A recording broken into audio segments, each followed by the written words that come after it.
हाँ गाइस, तो यहाँ पे अगर आप लोग देखोगे तो ये क्या है, तो बेसिकली ये है सैमसंग गैलेक्सी S24 अल्ट्रा का डिवाइस है। एंड यहाँ पे ना अब इसे लेकर के मुझे हो चुका है लगभग 1 साल।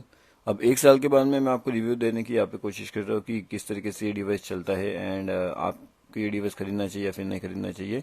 देखिए, डिवाइस केयर में जब भी हम लोग जाते हैं ना, तो आपको यहाँ पे क्या मिलता है। सबसे पहले चीज़ तो आपको यहाँ पे देखने मिलता है कि इसकी जो बैटरी कैपेसिटी है कितनी है। बैटरी कितना लेफ्ट है इसका, अभी 41% लेफ्ट है। एंड बता कितना रहा है, तो बता रहा है लगभग 14 आवर्स चल पाएगा एंड 48 मिनट तक चल पाएगा। उसके बाद में जो स्टोरेज है कितना है एंड बाकी की चीज़ें भी आप यहाँ पे देख सकते हो। अवेलेबल मेमोरी मेरी कितनी है अवेलेबल है यहाँ पे, वो भी आप देखिएगा। चेकिंग बता रहे हैं, चेकिंग करने के बाद में कहाँ कहाँ पे यूटिलाइजेशन चल रहा है वो सब चीज़ें यहाँ पे बताता है। ठीक है, अब उसके बाद में रिजर्व कितना है हर एक चीज़ वो बता देता है। अभी मैं यहाँ पे क्लीन भी कर सकता हूँ। क्लीन करने के बाद में मेरा ऑटोमेटिकली जो है रैम बढ़ जाएगा। देखिए, मैं क्लीन कर लेता हूँ तो जैसे आप देख सकते हो कि ये ऑटोमेटिकली ये सभी एप्लीकेशन को क्या कर रहा है, वो बंद कर रहा है। ठीक है, अब अगर ये बंद कर देगा तो मेरा ये देखिए, आप यहाँ पे देख सकते हो इसने जो है रैम प्लस 8 GB का कुछ यहाँ पे लिखा गया है, uses the storage to provide virtual memory RAM. ठीक है, और आपने देखा किस तरीके से इसने मेरे रैम को एक क्लीन कर लिया है। अब उसके बाद में यहाँ पे ना बैटरी कैपेसिटी मैं आपको बताने वाला हूँ, क्योंकि बहुत से लोगों को क्या है कि बैटरी कैपेसिटी चलती कैसी है। अभी उसके लिए आपको क्या करना पड़ेगा, बैटरी कैपेसिटी देखने के लिए ना आपको सबसे पहली चीज़ तो ये है कि आपको बैटरी फाइंड करना पड़ेगा। बैटरी का आप में मिलेगा, सेटिंग में जाइएगा। सेटिंग में जाने के बाद में आपको बैटरी का ऑप्शन आप पे देखने में मिलेगा। बैटरी का ऑप्शन में आने के बाद में 14 आवर 48 मिनट लेफ्ट बता रहा है, 41% के ऊपर।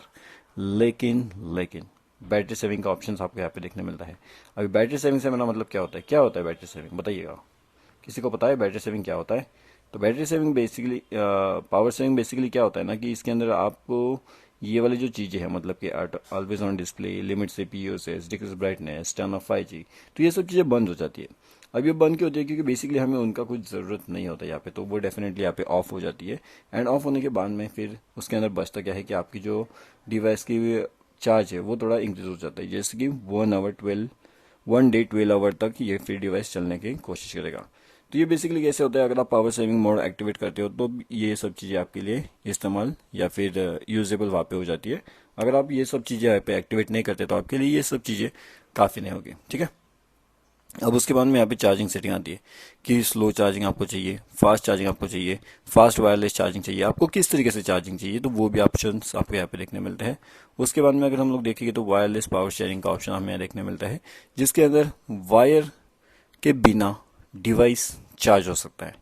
लेकिन इसके लिए आपका अगला डिवाइस भी वैसा चाहिए जो wireless power sharing mode enable हो, एंड उस तरीके से फिर आप उसका आसानी से चार्जिंग कर सकते हो। ठीक है, अब ये 2-3 चीज़ें जो इंपॉर्टेंट है। उसके बाद में वॉलपेपर से, थीम से, होम स्क्रीन है, लॉक स्क्रीन है, AOD है। अगर आपको लॉक स्क्रीन है, AOD के बारे में जानना है तो आप नीचे कमेंट करके बताइए, ताकि मैं उससे रिलेटेड वीडियो आपके लिए लेकर के आ जाऊँ कि लॉक स्क्रीन एंड AOD कैसे काम करता है। उसके बाद में सिक्योरिटी कैसे तरीके से काम करती है, तो सिक्योरिटी के बारे में भी अगर आपको जानना है तो वो मैं आपको बताऊंगा। ठीक है, एंड होम स्क्रीन कैसे होता है, लॉक स्क्रीन एंड AOD कैसे होता है, ऑलवेज ऑन डिस्प्ले किस तरीके से काम करता है, किस तरीके से आप उसे एक्टिवेट कर सकते हो, हर एक चीज़ के बारे में इन्फॉर्मेशन मैं आपको दूंगा। तो बस आपको क्या करना है, आपको बस नीचे कमेंट करके मुझे बताना है कि आपको वो चीज़ें चाहिए। अभी एडवांस फीचर्स के अंदर अगर आप लोग देखोगे तो स्मार्ट सजेशन है, लैब्स है, S पेन है, साइड बटन है, मल्टी विंडो है, मोशन एंड जेस्चर्स है, 100 मोड होता है। अभी 100 मोड के अंदर आपको क्या देखने मिलता है, तो बेसिकली 100 मोड के अंदर जिसका हाथ थोड़ा छोटा होता है लेकिन यह डिवाइस बहुत ज़्यादा बड़ा होता है, तो वो डेफिनेटली इसका इस्तेमाल कर सकता है। जैसे कि जेस्चर्स आपको यहाँ पे देखने मिलते हैं, बटन का ऑप्शन आपको यहाँ पे देखने मिलता है, ऐसे बहुत सी अलग अलग चीज़ें आपको यहाँ पे कहीं ना कहीं देखने मिलती है, जिसका इस्तेमाल आप आराम से यहाँ पे कर सकते हो। उसके बाद में वीडियो कॉल इफेक्ट होता है, वीडियो ब्राइटनेस होता है, डुअल मैसेंजर होता है, बहुत सी अलग अलग चीज़ें जो आपका यहाँ पे इस्तेमाल कर सकते हो। ठीक है, अभी उसके बाद में यहाँ पे क्या होता है कि आप जो है यहाँ पे कुछ अलग अलग भी चीज़ें फाइंड आउट कर सकते हो। जैसे कि अगर ये सैमसंग गैलेक्सी S24 अल्ट्रा का डिवाइस है तो इसके अंदर मेरा जो सॉफ्टवेयर अपडेट है वो already update up to date है। ठीक है, अभी इसके ऊपर फिलहाल सॉफ्टवेयर अपडेट अवेलेबल नहीं है, लेकिन जितना अप टू डेट है वो मेरे पास में अवेलेबल है।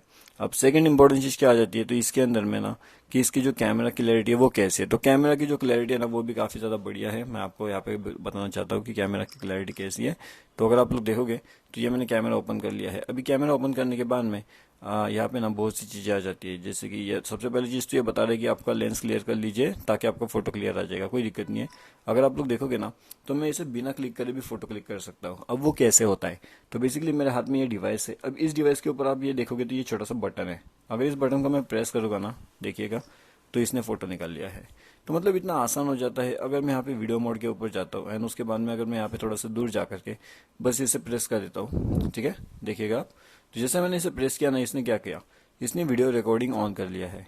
तो ये भी काफ़ी ज़्यादा आसान हो जाता है। एंड जैसे मैं इसको क्लिक कर लेता हूँ ना, तो ये क्या करेगा, वीडियो रिकॉर्डिंग ऑफ करेगा।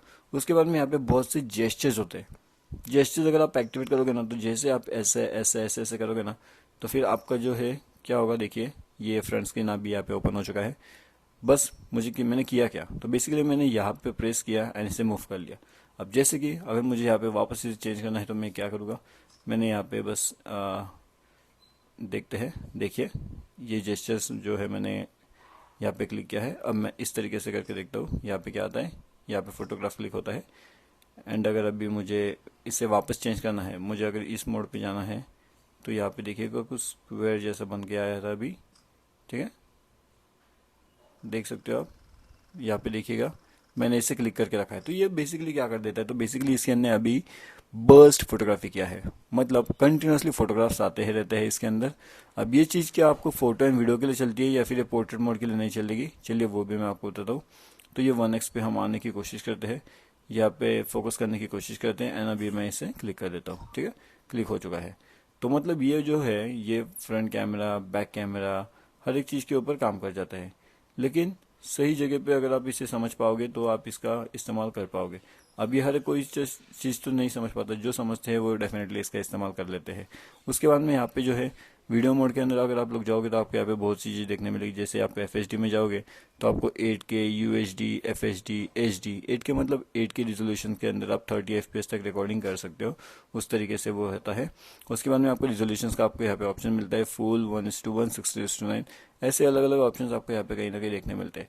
अब आप कौन सा ऑप्शन इस्तेमाल करते हो, आपके लिए बेहतरीन कौन सा ऑप्शन होता है, तो वो आपके अकॉर्डिंगली आपको सेट करना पड़ता है, उस अकॉर्डिंगली आपको जो है इसका इस्तेमाल करना पड़ता है, ठीक है।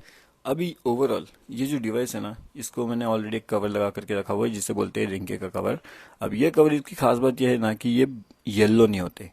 अगर आप लोग देखोगे ना तो बहुत से कवर जनरली उनका जो बैक कवर होता है वो येलो गिरता है, लेकिन ये येलो नहीं हुआ, ठीक है। क्यों, क्योंकि ये थोड़ा सा स्टैंडर्ड कवर है। अगर आप इसे खरीदना चाहते हो तो लिंक मैं आपको वीडियो के डिस्क्रिप्शन में दे दूंगा। उसके बाद में बहुत से लोगों को यहाँ पे एक चीज़ समझ में नहीं आती है कि भाई साहब ये जो आपने कवर लगाया वो कैसा है। अभी अगर आप लोग देखोगे तो आपको मेरी स्क्रीन ब्लैक नजर आ रही होगी, लेकिन अगर मैं आपको ऐसे करके बताऊँ तो ये स्क्रीन पूरी तरीके से ऑन है, देखिए ब्लैक फुल ऑन। क्यों, इसका मतलब क्या होता है कि अगर आप लोग सामने से देखोगे तो ही आपको स्क्रीन नजर आएगी, लेकिन अगर आप साइड से देखोगे तो जो साइड से आपको मोबाइल में झांकने की कोशिश करेगा उसे कुछ भी नहीं नजर आएगा। क्यों, क्योंकि ये प्राइवेसी ग्लासेस के अंदर लगा हुआ है। अगर आपको वीडियो पसंद आए तो वीडियो को लाइक करिएगा, आपके दोस्तों के साथ इस वीडियो को शेयर करिएगा। आपको इसके बारे में और क्या जानना है, इस पेन से रिलेटेड बहुत सी चीज़ें हैं जो मैंने ऑलरेडी अपडेट करके रखी हुई है, तो वो भी जाकर के आप चेक करके मुझे नीचे कमेंट करके बता सकते हो।